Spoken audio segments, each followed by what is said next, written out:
ont su le livre de Noé. Non. Ceux qui ont suivi Noé, là, ils avaient quelle preuve? Ils avaient quel témoin? Tu ne peux pas donner les détails parce que tu n'étais pas là. Tu ne sais pas comment Noé enseignait, tu ne sais pas comment l'Éternel se manifestait. Tu ne peux pas donner les détails. Toi, aujourd'hui, tu peux pas. Vous êtes des hypocrites, en fait. Non, tu ne peux pas. Tu ne peux pas parce qu'il n'y a pas un livre. Là où il y a le mec, laisse, je lui donne la preuve. Laisse, je lui donne la preuve.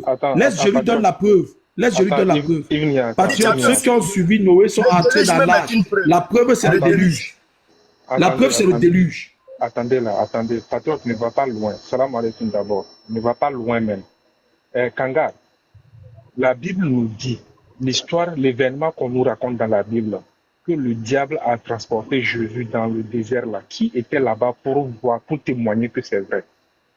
Parce que la Bible nous raconte qui était le témoin. Cette histoire à ça là, toi tu crois à cette histoire là, mais qui était dans le désert avec Jésus et le diable pour savoir que véritablement Jésus a eu cette discussion avec le diable? Jésus dit que lui, il n'est pas seul quand il donne son témoignage parce que l'Esprit est avec lui. Ok. Laisse-moi finir, patriote, laisse-moi finir. C'est pas là qu'il allait chuter. C'est pas là qu'il allait chuter. Regardez. Non, il n'allait pas chuter là. Il était en train de commencer une phrase. Il était en train de juste commencer une phrase. Non, je commençais. Kangar, est-ce que tu as compris ma question? Kangar. Est-ce que c'est Jésus qui est venu raconter écoute-moi, Baz. Est-ce que c'est Jésus qui est venu raconter que lui, il a vu le diable venir le tenter? Est-ce que c'est Jésus qui a écrit le livre qui dit cela? Celui qui a dit ça, là, lui, il a reçu le témoignage de qui? Celui qui a dit ça, celui qui a écrit là, il a reçu le témoignage. Si c'était Jésus qui parlait, on va dire non, il a parlé seul. Mais il a reçu le témoignage de qui pour parler de Jésus? Alors que quand tu prends Mohammed, du début jusqu'à la fin. Attends, non, Kangar. Vous avez posé une question, le frère a tenté de vous répondre. Moi, je pose une question. L'histoire ou bien l'événement qui s'est passé entre Jésus et le diable dans le désert là, qui était là-bas pour témoigner que c'est vrai? Parce que l'histoire, là, toi, tu dis amen à cette histoire-là. Quel est le témoin? Tu demandes le témoin, non? Nous aussi, on te demande quel est le témoin. Voilà. Le témoignage est simple. C'est que ce n'est pas la personne qui a vécu l'action qui est venue raconter, mais c'est quelqu'un d'autre qui parle de lui. Ok, d'accord. Tu comprends? Ok, d'accord. J'ai compris, je comprends ce que tu dis. Ok, on attends, patriote, attends. Je vais aller dans ce sens. Maintenant, on laisse la personne qui a vécu l'histoire. Maintenant, la personne qui raconte, qui dit qu'on l'a révélé l'histoire là, qui s'est passée entre Jésus et le diable dans le désert là. La personne qui dit qu'elle a reçu la révélation là, qui est témoin pour savoir que véritablement cette personne a bel et bien reçu cette révélation là. C'est parce que cette révélation a été révélée encore ailleurs. Et les paroles qui étaient dedans étaient déjà révélées avant lui. Est-ce que tu comprends?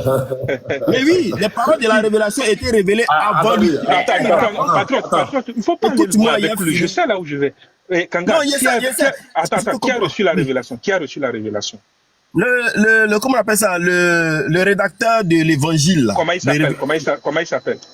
Celui qui a raconté l'histoire là, c'est qui? Regardez, il ne sait même pas. Hein. Mais il veut non, je sais que l'histoire, c'est dans Jean.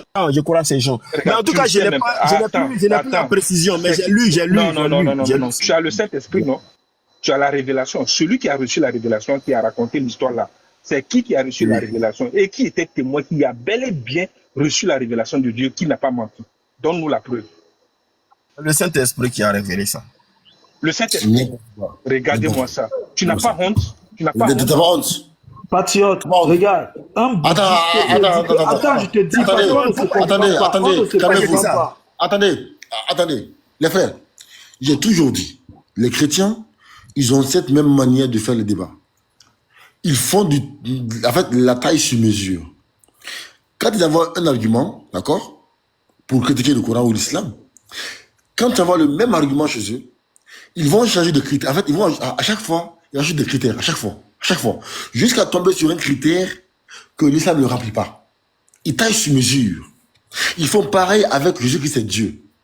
Ils donnent des arguments, quand on prouve que deux personnes aussi ont les mêmes critères aussi, ils changent à chaque fois, jusqu'à tomber sur un argument où les autres n'ont pas. Voici Jésus est Dieu. Il dit que lorsque Mohammed a reçu la révélation, il n'y a aucun témoin. Je dis, bon, Noé, lorsque Noé a reçu la révélation, quel témoin les gens avaient pour attester que Noé était prophète? Il y a, avant le déluge là, Noé avait reçu la révélation. Comment les gens ont su qu'il est prophète? Comment? Les gens qui ont cru en lui là, quelle était leur preuve? Parce qu'ils n'ont pas vu Dieu, ils n'ont vu aucun signe, il n'a pas été prophétisé par les autres prophètes auparavant. Rien, il n'y avait aucun signe. Et personne n'a vu Dieu là-bas. Comment ils ont su que Noé était un prophète? Comment ils ont su? Très bien, je te réponds. Personne n'a cru à lui. Sa famille l'a suivi par loyauté. Je t'ai répondu, non? Attends. Je t'ai répondu. Non. T'as pas compris. Comment Noé pouvait être un prophète alors qu'il n'y avait aucun témoin? C'est ma question. Je m'ai dit, comment Noé pouvait être un témoin, un prophète alors qu'il n'y avait aucun témoin? Non, regarde, patriote. Tu changes toujours ce que quelqu'un a dit. Non, frère. Je vais te répondre. Toi, tu parles beaucoup, on écoute. Tu ne laisses pas les autres parler. Non, c'est parce que tu es pressé. Moi, je pose une question. Tu laisses ma question. Tu vas fabriquer ta propre question à laquelle tu vas répondre. Je dis, écoute bien. J'ai donné comme critère de vrai prophète, c'est qu'il y a des témoins lors de la révélation. Sans témoin, il n'y a pas de véritable prophète. Je dis, comme avec cette règle-là, ce critère-là, comment Noé peut être un vrai prophète alors qu'il n'y avait aucun témoin lors de la révélation de Dieu envers lui? Très bien, je te réponds. C'est pas ce que le frère Kanga t'a dit. Le frère Kanga, on est parti sur le débat qui est l'éternel. Le frère Kanga t'a dit que... Attends, j'ai fini. C'est pas ma question. Je vais répondre à ta question. J'ai fini. Attends.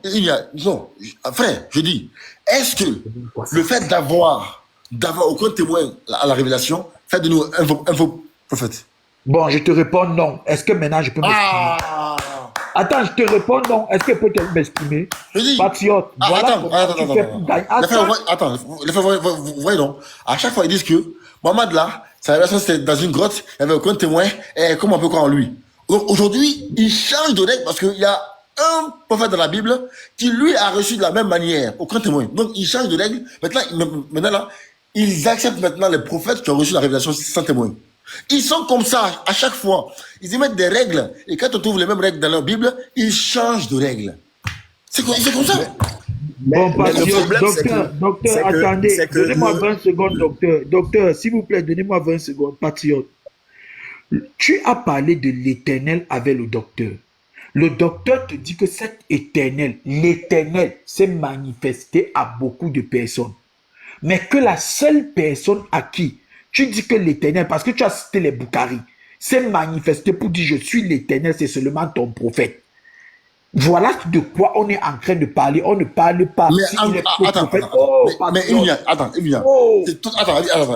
c'est toi qui décides que ça, c'est un critère pour être un faux Dieu. C'est toi qui. Mais patriote, lorsque toi tu parles, lorsque tu parles, on t'écoute. Non, calme-toi. En fait, c'est toi qui décides. En fait, donc toi, tu décides quel est le bon critère de Dieu, toi. Mais tu es fou, quoi, Vinia. Mais non, pas du tout. Dieu, il fait ce qu'il veut. Encore une fois, comme vous dites souvent. Si Dieu veut se révéler... Attends, voici ici. Les frères, s'il vous plaît, qui peut laisser, s'il vous plaît, la sourate, attends. Sourate Al-Isra. Sourate 17. Verset... Ah, mon PC, attends, il bug là. Attendez. Je prends mon autre PC. Sourate 17 combien? À partir du verset 96, je crois, 16. Ok. Non, à partir du 94. Vas-y, frère. Ok. Je lis. Oui. Et rien n'empêcha les gens de croire quand le guide leur est parvenu, si ce n'est qu'ils disaient, Allah envoie-t-il un être humain messager? Ok, merci. Attends. Donc ici, Allah dit que rien ne les empêche de croire aux prophètes, si ce n'est à cause de leur face qui dit, mais Allah n'envoie pas un être humain messager. Parce qu'il leur a fait des miracles. Ils ont vu. Ils ont refusé.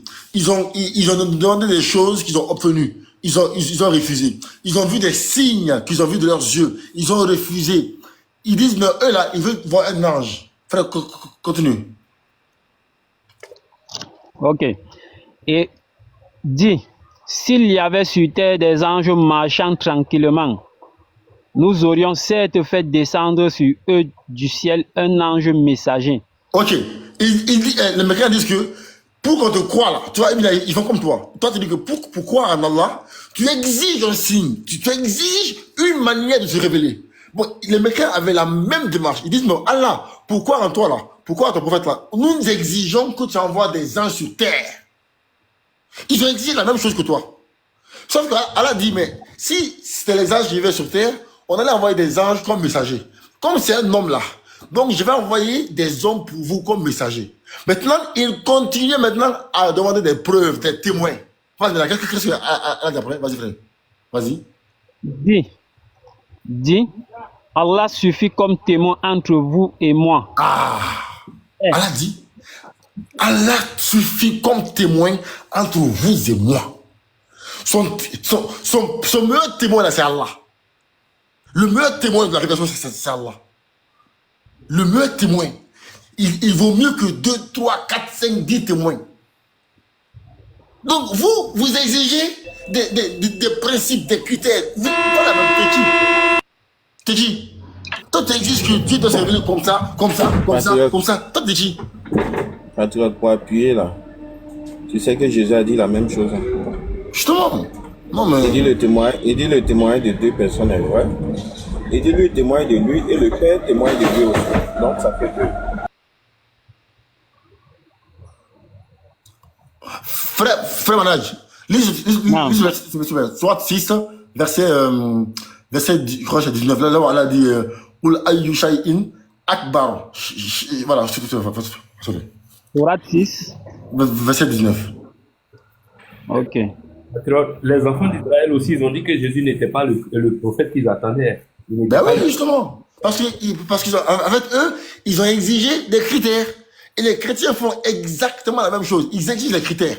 Non, nous, on veut comme ça. Dieu doit venir sur terre avec un bracelet électronique, avec un gant, avec des bandeaux, avec une casquette. Il doit venir sur terre comme un gangster. Moi, j'exige qu'il vienne sur terre avec un piano.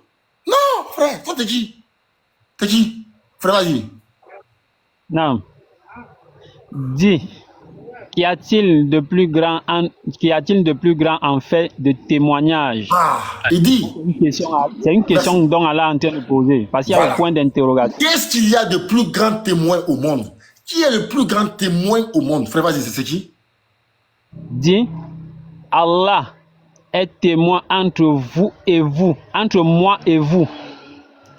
Et ce Coran m'a été révélé pour que je vous avertisse par sa voix, vous et tout ce qu'il atteindra. Est-ce vous vraiment qui attestez qu'il y a avec Allah d'autres divinités? Point d'interrogation. Dit, je n'atteste pas. Dit, il n'y a qu'une divinité unique. Et moi, je désavoue ce que vous lui associez. Ça là, c'est pas clair?